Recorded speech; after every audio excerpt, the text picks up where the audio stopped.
Alors aujourd'hui, on va voir une application de l'apprentissage par renforcement à la médecine et plus particulièrement aux essais cliniques adaptatifs.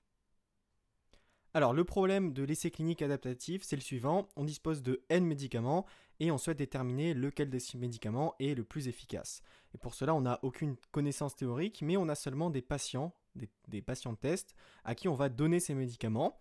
Et le but, donc, ça va être évidemment donc, de déterminer le meilleur médicament, mais également, ça va être de préserver le plus possible nos patients tests, c'est-à-dire qu'on va chercher à attribuer le meilleur médicament au plus grand nombre de personnes possible.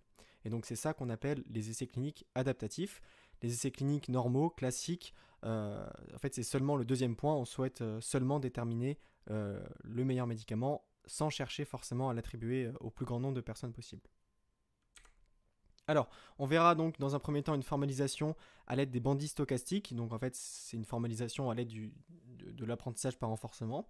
On verra ensuite donc la première stratégie, une stratégie assez simple appelée Epsilon Greedy, dont on avait en fait qu'on utilise assez souvent en apprentissage par renforcement, comme on l'a vu notamment dans la partie 2 du cours d'introduction. Eh bien, on a vu que la stratégie Epsilon Greedy était quand même assez utile, mais on verra par la suite une stratégie un peu plus poussée qui se base donc sur l'algorithme UCB et on verra que elle développe des idées qui sont assez intéressantes. Et enfin, on verra une application bien, de ces algorithmes à des données réelles, à un essai clinique réel. Alors, donc la formalisation du problème. Donc à gauche, on retrouve tout ce qui est en lien en fait avec donc le problème des essais cliniques, et à droite, c'est leur traduction formelle dans le cadre des bandits stochastiques. Donc, on a dit qu'on disposait de N médicaments, donc ça va correspondre en fait à N actions. Et donc à chaque fois qu'on va prendre un médicament, enfin qu'on va administrer un médicament à un patient test, en fait, on va prendre une action.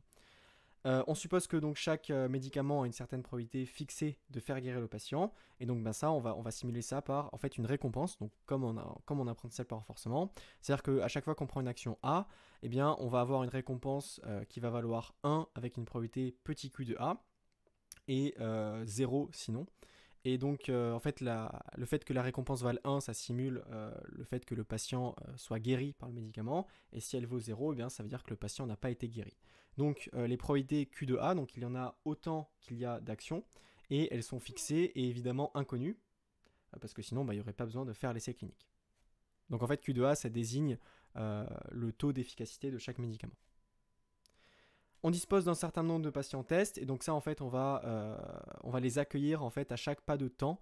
C'est-à-dire qu'à chaque pas de temps, donc par exemple au pas de temps 0, on va accueillir un patient, on va lui donner un médicament et on va retourner, enfin avoir une récompense. Et ensuite on va accueillir le patient numéro 1, etc. etc. Et donc pour chaque pas de temps, donc pour chaque patient, on va donc définir l'action qu'on a prise, c'est-à-dire le médicament qu'on a donné au patienté, et la récompense qu'on a obtenue, c'est-à-dire en fait l'observation clinique une fois le médicament donné au patienté. Et donc ces deux objets-là sont des variables aléatoires. Donc finalement le but qui était donc formulé donc d'un aspect en fait de médecine, qui était donc de donner le meilleur médicament au plus grand nombre de personnes possible, il va se traduire formellement par récolter un nombre maximal de récompenses. Donc là on voit que finalement cette formalisation là elle est en effet très proche de la formalisation de l'apprentissage par renforcement. Il n'y a juste pas la notion d'état. Alors la première stratégie, ça va être la stratégie Epsilon Greedy. Ce qu'elle va faire cette stratégie, c'est que déjà pour chaque action, elle va calculer la moyenne des récompenses obtenues après avoir choisi cette action A, donc une moyenne empirique qui traduit en moyenne quelle a été la récompense obtenue après cette action. On va noter cette moyenne empirique grand QT de A, donc grand Q ça va être ce qui va être calculé par l'algorithme, alors que petit q c'est la valeur théorique. Et donc on veut évidemment que grand QT de A soit proche de petit q. Donc il a noté que cette moyenne empirique là dépend du temps, puisque lorsqu'on va avancer dans le temps, la moyenne empirique des récompenses va évoluer en fonction justement des récompenses. Et donc l'idée de ces essais cliniques adaptatifs, ça va être justement de prendre en compte les résultats obtenus jusqu'alors pour pouvoir donner un médicament qui a des bonnes performances pour justement préserver les patients tests. Alors en fait, on se trouve dans un dilemme entre l'exploitation et l'exploration. On avait aussi un petit peu parlé de ça lors du cours. On a d'une part l'exploitation qui est de vouloir choisir l'action la meilleure, c'est-à-dire l'action qui a la meilleure moyenne empirique. Donc ça se traduit par donner le médicament qui a montré les meilleures performances jusqu'alors. Mais il y a également l'exploration qui est très importante. L'exploration, c'est choisir une action au hasard, ou bien choisir un médicament au hasard. Et en fait, l'un ne peut pas aller sans l'autre, parce que si on ne fait que exploiter, on risque de se coller trop aux résultats qu'on a obtenus dès le début, et peut-être qu'on a raté des médicaments qui sont bien meilleurs, mais qui, par malchance, ont donné des moins bonnes performances juste au début de l'essai. Donc c'est pour ça que l'exploration est très importante, mais évidemment, on ne veut pas que explorer, parce que sinon, en fait, ça reviendrait à faire juste des essais cliniques classiques. On veut également exploiter. Et donc finalement, la stratégie epsilon greedy, elle est assez simple. On va fixer une probabilité epsilon qui va être en fait la probabilité d'explorer à chaque fois qu'on voit un patient. Et donc si on n'explore pas, on va exploiter donc avec une probabilité 1 moins epsilon. Et donc finalement, voici en quelque sorte le pseudocode de l'essai clinique à suivre si on choisit l'algorithme donc epsilon greedy. Pour chaque patient, on va répéter donc cela. Avec une probabilité 1 moins epsilon, on va donc exploiter, c'est-à-dire donner le médicament AT qu'on pense être le meilleur, c'est-à-dire qu'il y a la meilleure moyenne empirique. Et sinon, donc, on va donner un médicament AT aléatoire. Et ensuite, donc, une fois qu'on a donné ce médicament-là, on va attendre pour observer l'état du patient, donc avoir notre récompense RT qui vaut 1 ou 0, et on va mettre à jour ensuite la moyenne empirique de l'action sélectionnée. Alors voici des résultats sur des essais cliniques artificiels et simulés donc, avec chacun des 2 essais cliniques qui possèdent donc 3 actions, enfin 3 médicaments. Donc le premier essai clinique, donc voici les 3 médicaments, enfin voici les 3 valeurs théoriques et les petits Q de A pour chacun des médicaments. Donc on voit que le premier médicament fait guérir le patient dans 90% des cas, le deuxième dans 10% des cas, et le troisième dans 80% des cas. Alors évidemment, ça on ne le connaît pas, l'algorithme ne le connaît pas, sinon on n'aurait pas besoin de faire l'essai.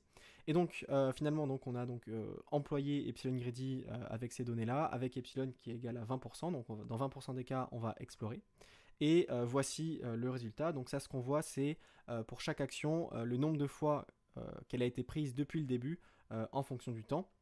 Donc là, en fait, les 2 courbes des actions 2 et 3 sont confondues ici. Et bien, ce qu'on remarque, c'est que l'epsilon greedy a bien réussi à trouver la meilleure action, vu qu'il l'utilise dans la plupart des cas, en fait. Il donne le meilleur traitement dans la plupart des cas, et la seule fois où il donne les 2 autres traitements qui ne sont pas les traitements optimaux, en fait, ça correspond à l'exploration, c'est-à-dire dans environ 20% des cas. Alors, le deuxième essai clinique, il est un petit peu plus subtil. Cette fois-ci, la troisième action a une moyenne qui est très proche de la première. Et on voit qu'effectivement, au départ, epsilon greedy fait justement un faux départ, puisqu'il pense que c'est la troisième action qui est la meilleure. Mais heureusement que epsilon greedy a pu explorer cette première action pour se rendre compte qu'en fait, c'est bien celle-là qui est la meilleure. Et donc, par la suite, on voit qu'il a changé, ses règles pour pouvoir prendre la première action par la suite.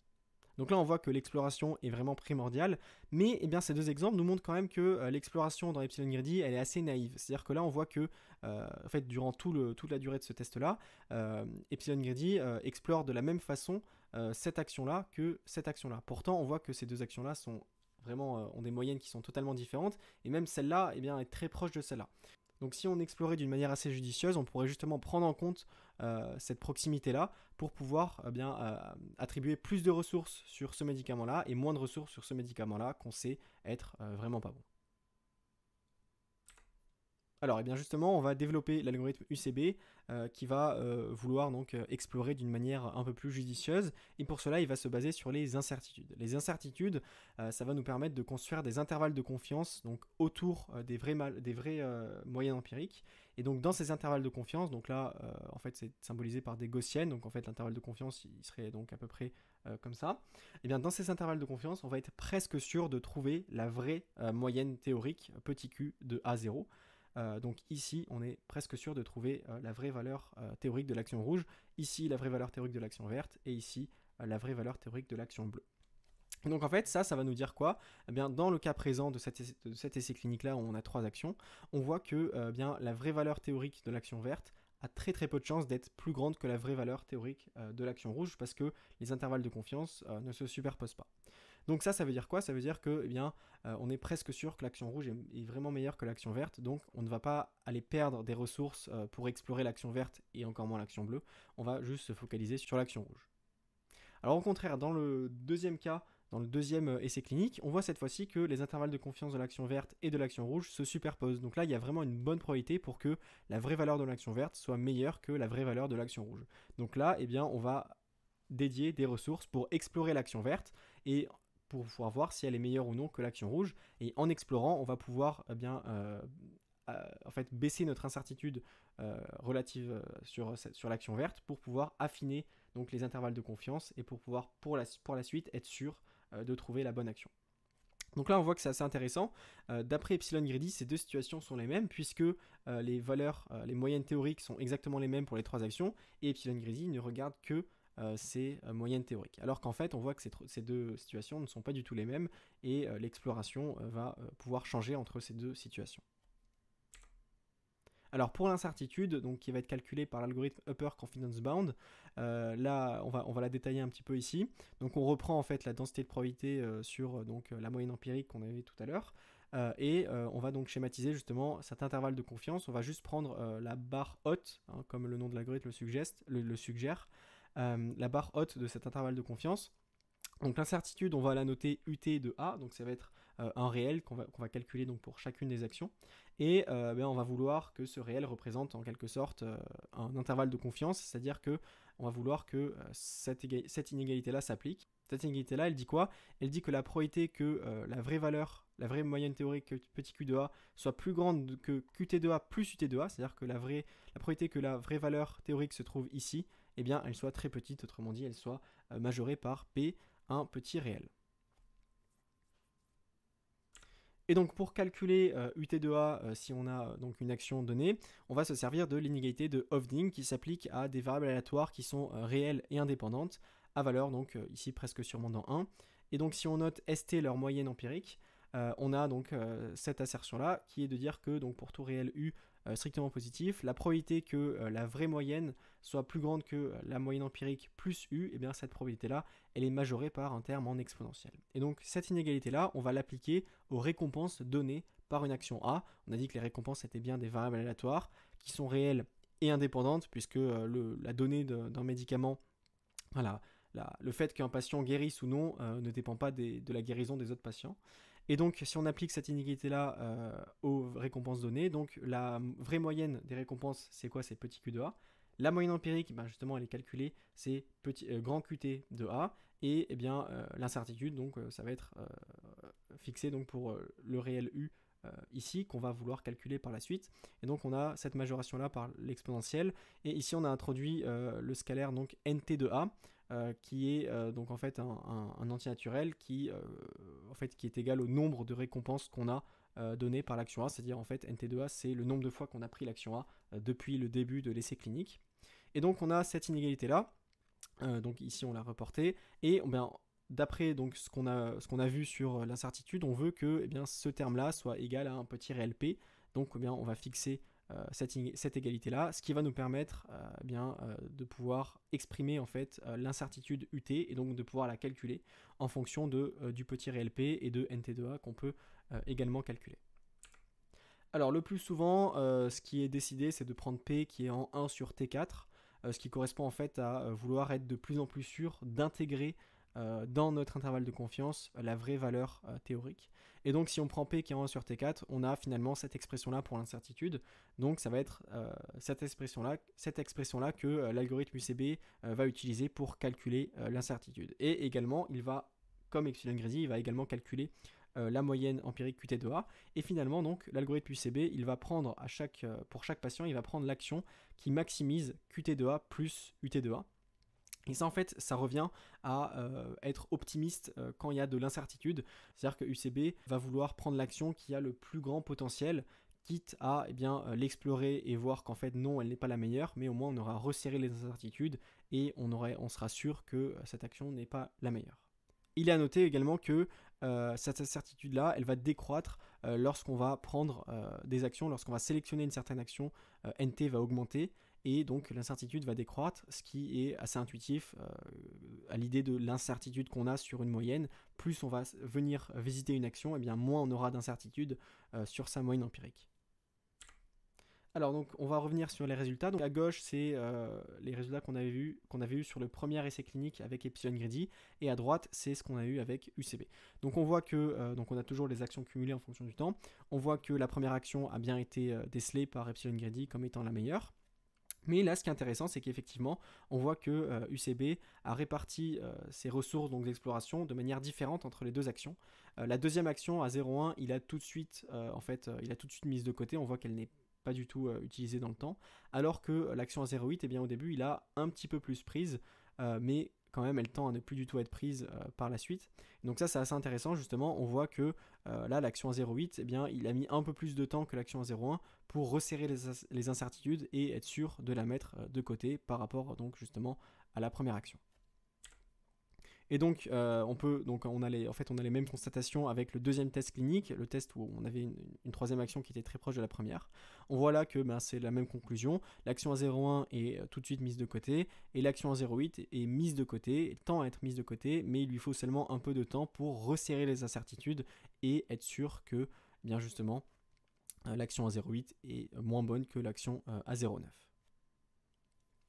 Alors voici une application à la base de données IST, donc qui répertorie en fait un essai clinique qui a été déroulé dans le monde sur près de 20 000 patients atteints d'AVC en phase aiguë. Cet essai clinique comportait en fait 6 traitements qui correspondaient à différentes doses d'aspirine et d'héparine. Et on voit un extrait de la base de données juste ici avec chaque ligne qui correspond à un patient test. Et donc pour chaque patient, on a notamment donc son sexe, l'âge, le traitement qui a été donné, c'est-à-dire en fait la dose d'aspirine et la dose d'héparine. Donc pour l'aspirine c'est oui ou non, et pour l'héparine c'est non, un petit peu ou médium, donc moyen. Et enfin on a également la donnée sur la mort des patients à J+14, donc dans la colonne DDED, donc c'est en quelque sorte la récompense. Alors donc j'ai voulu donc appliquer les algorithmes qu'on a vus justement à cette base de données. Donc pour le coup, ce que j'ai fait, c'est que dans un premier temps, j'ai extrait les différentes probabilités, les petits Q de A de chacun des médicaments. Donc on voit qu'elles sont très très proches d'entre elles, hein. On voit que c'est bien la deuxième action qui est la meilleure, mais les autres actions sont assez proches derrière. Et donc le but, ça a été évidemment de s'assurer de la convergence du CB vers le meilleur traitement, donc qui est celui-là, qui correspond en fait à YL, c'est-à-dire de l'aspirine et un peu d'héparine.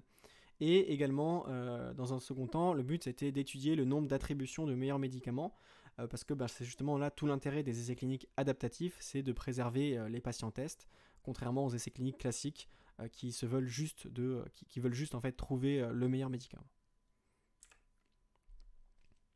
Alors voici les résultats, donc on a toujours les actions cumulées en fonction du temps, et donc l'action orange étant l'action optimale.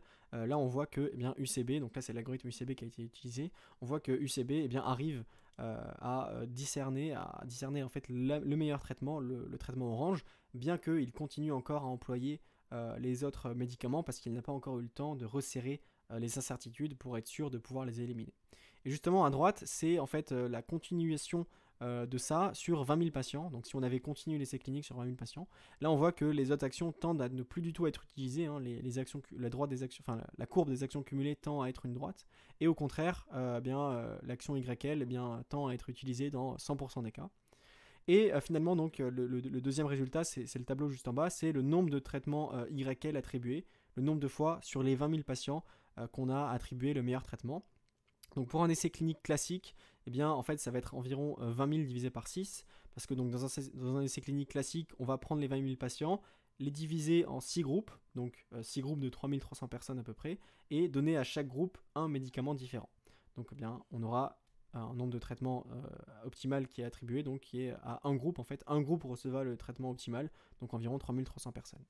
Et pour l'algorithme UCB, donc là ça a été calculé, ça a été simulé avec donc justement ces résultats-là, on observe que le meilleur traitement est donné 4600 fois.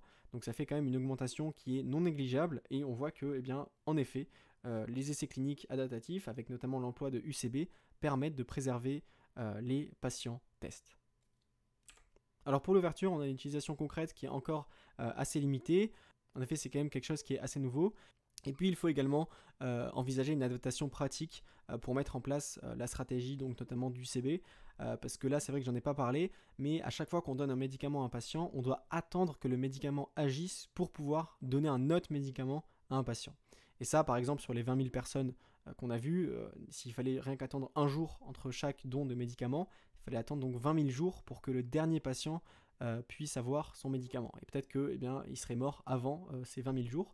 Donc c'est pour ça que, en pratique, l'algorithme qu'on a vu ne peut pas être utilisé, mais il y a des adaptations pratiques qui sont possibles. On va en revenir juste après. Et il y a quand même des utilisations qui se montrent de plus en plus nombreuses, notamment en France avec l'essai clinique Discovery dans le cadre de la Covid-19, qui a été mené donc au CHU de Lyon et qui a permis justement de tester différents médicaments face donc à la Covid-19. Alors là maintenant on va rentrer dans les annexes. Donc la première annexe c'est l'usage d'Epsilon Greedy sur la base de données IST avec Epsilon qui est égal à 0,2. Donc ce qu'on voit là c'est en fait 2 runs de l'algorithme et on voit qu'en fait les résultats qu'il nous donne ne sont pas du tout fiables. En fait là dans un premier temps l'algorithme donne pas forcément des résultats très intéressants. C'est-à-dire qu'il fait un faux départ et ensuite il semble trouver la bonne action, mais ça reste quand même pas un résultat qui est assez encourageant. Et puis dans un second temps, là, il part complètement sur une autre action et il ne s'en rend même pas compte jusqu'à la fin de l'essai. Alors voici un cas concret d'un essai adaptatif qui n'a pas été fait avec les méthodes d'UCB, mais c'est quand même un essai adaptatif concret, donc c'est assez intéressant. Et ce qu'on voit là, donc à l'écran, c'est les probabilités donc que 3 médicaments soient attribués à un patient en fonction du temps ou du patient qui a été, enfin du nombre du patient. Donc on voit qu'au début de l'essai clinique, en fait, les 3 médicaments ont une probabilité égale d'être sélectionnés. Et ensuite, au fur et à mesure qu'on va donner ces médicaments aux patients, on va se rendre compte que, là pour le coup, le médicament bleu est moins bon que les autres, donc on va baisser sa probabilité d'attribution, et au contraire, on va attribuer une plus grande probabilité aux médicaments jaunes, et puis par la suite aux médicaments orange. Alors justement, l'adaptation pratique pour pouvoir accélérer les essais cliniques avec UCB, c'est d'utiliser des groupes de patients. C'est-à-dire qu'au lieu de donner un médicament à un seul patient, on va le donner à un groupe entier de patients. Donc on va appeler N patients le nombre de patients dans chaque groupe. Et en fait ça, intuitivement, ça va nous permettre de faire des mises à jour par paquet et ça va nous permettre en quelque sorte d'apprendre plus vite sur les performances d'un médicament. Et donc voici les résultats. Donc là au début, on a N patients qui est égal à 1, donc en fait ça revient à faire l'algorithme UCB tel qu'on l'a vu qu'on fait des groupes de 1 patient. Et donc là c'est les résultats sur un essai clinique qui est similaire à celui de la base de données IST. On voit donc que la meilleure action est trouvée. Alors le deuxième exemple, c'est l'exemple où on prend 50 patients par groupe. On voit que là également, la meilleure action arrive à être sélectionnée, mais cependant on voit que les performances sont quand même un petit peu détériorées, parce que c'est vrai qu'on s'éloigne de l'essai clinique adaptatif parfait, qui est donc d'attribuer un médicament patient par patient. Mais en fait, ça reste des performances qui sont très bonnes, parce que finalement l'algorithme arrive à trouver la meilleure action, et l'essai clinique se déroule 50 fois plus vite que ici. Donc ça reste quand même un aspect qui n'est non négligeable. Et ensuite, si on augmente trop le nombre de patients par groupe, et bien là, en fait, on perd l'avantage des essais cliniques adaptatifs, et en fait, ça revient à faire des essais cliniques normaux. Donc si on prend 250 patients par groupe, là, on voit que la meilleure action arrive à être sélectionnée, mais ça reste quand même assez brouillé. Mais quand même, il ne faut pas oublier que cet essai clinique-là prend 250 fois moins de temps que le vrai essai clinique UCB. Donc c'est assez intéressant. Et enfin, si on prend des patients, 1000 patients par groupe, là on voit que les performances sont quand même très détériorées. Alors justement, on pourrait se poser la question de la comparaison de performance entre les essais cliniques randomisés ou classiques et les essais cliniques adaptatifs. Donc là, je me suis placé dans le cadre d'un essai clinique à 6 traitements à 20 000 patients, donc assez similaire à celui d'IST. Et j'ai introduit donc plusieurs variables. Donc la première, c'est N patients, comme on l'a vu. On va voir que justement, la variable N patients est assez importante pour voir si, en fait, pour comparer les deux algorithmes. Parce que pour des valeurs de N patients trop petites, les essais cliniques adaptatifs ne sont pas du tout utiles.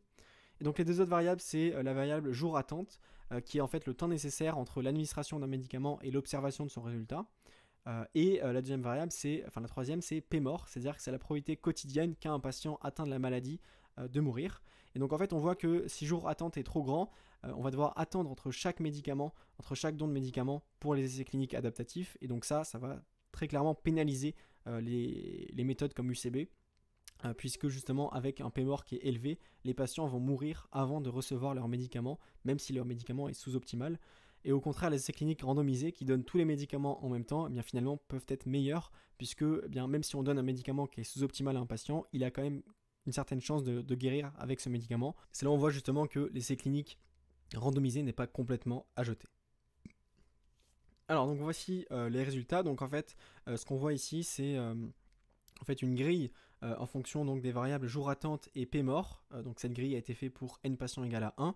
Et donc les parties en rouge, les zones en rouge sont les zones pour lesquelles jouent les variables, en fait, le couple de variables jour attente P mort, eh bien, fait que l'essai clinique randomisé est meilleur que l'essai clinique adaptatif, c'est-à-dire qu'en fait il y a moins de morts en faisant un essai clinique randomisé qu'en faisant un essai clinique adaptatif avec un tel couple jour attente P mort. Et donc ce qu'on voit, c'est que à part pour P mort qui est en fait égal à 0, donc en fait si P mort égale à 0, on n'a pas du tout une contrainte de temps. À part pour P mort égale à 0, on voit que il faut privilégier les essais cliniques randomisés si on fait que des groupes de 1 patient. Mais au contraire, si on augmente les patients par chaque groupe, eh bien, on voit que les essais cliniques adaptatifs tendent à gagner du terrain ici, et donc tendent à être meilleurs par rapport aux essais cliniques randomisés sur ces valeurs-là. Donc si on augmente encore, donc c'est-à-dire en fait si on accélère les essais cliniques adaptatifs, on voit que là, les essais cliniques adaptatifs gagnent un peu plus de terrain jusqu'ici. Et ce qui est intéressant, c'est qu'on voit que ce terrain-là, qui est gagné, c'est pour des valeurs de P mort qui sont faibles et pour des valeurs de jour attente qui sont faibles, donc ce qui paraît assez intuitif. Et par contre, comme je l'ai dit tout à l'heure, si on augmente trop la taille de patient, bien finalement ça revient à faire des essais cliniques randomisés, donc finalement on perd l'intérêt des essais cliniques adaptatifs. Et pour finir, on va un petit peu parler du lien de tout ça avec le reinforcement learning. Donc finalement, le problème des bondis stochastiques se compare très bien à un problème de MDP avec seulement un seul état, et un MDP où chaque épisode est de longueur 1. C'est-à-dire qu'on commence l'interaction avec l'environnement, on est dans un état, mais en fait, il n'y a qu'un état, et donc on prend une action, on récupère une récompense, et l'épisode se termine. Donc ça, voilà, c'est le problème de Bandy, et donc on peut l'exprimer aussi en termes de MDP. Et on est également, si on fait la comparaison avec le reinforcement learning, on est également dans un cadre de modèle free, puisqu'on ne connaît évidemment pas les récompenses obtenues après le don de chaque action, parce que sinon on ne ferait pas en fait tout ça. Et donc ce qui nous place vraiment dans un cadre de modèle free. Et finalement, ce petit document se rapproche assez bien avec les premières vidéos de la partie 2 d'introduction au cours de reinforcement learning, où on avait justement parlé du dilemme entre l'exploitation et l'exploration. Et justement là, on a vu un cas concret de ce dilemme-là entre l'exploration et l'exploitation, et on a vu deux méthodes pour y arriver, donc epsilon greedy, qu'on avait également vu dans la partie 2, et également l'algorithme UCB, qui se fait assez souvent, donc qui s'utilise assez souvent dans le cadre des problèmes de Bandy, mais c'est vrai que dans le vrai cadre du reinforcement learning avec beaucoup d'états, on tend à seulement utiliser epsilon greedy qui est très simple, alors qu'UCB il est un petit peu plus compliqué à mettre en place. Donc voilà, c'est la fin de cette petite présentation. Vous pourrez retrouver en description un lien vers le repo GitHub de ce petit projet, et vous aurez notamment tout le code qu'il y a donc derrière, à la fois les premiers résultats, mais également les résultats vus dans l'annexe.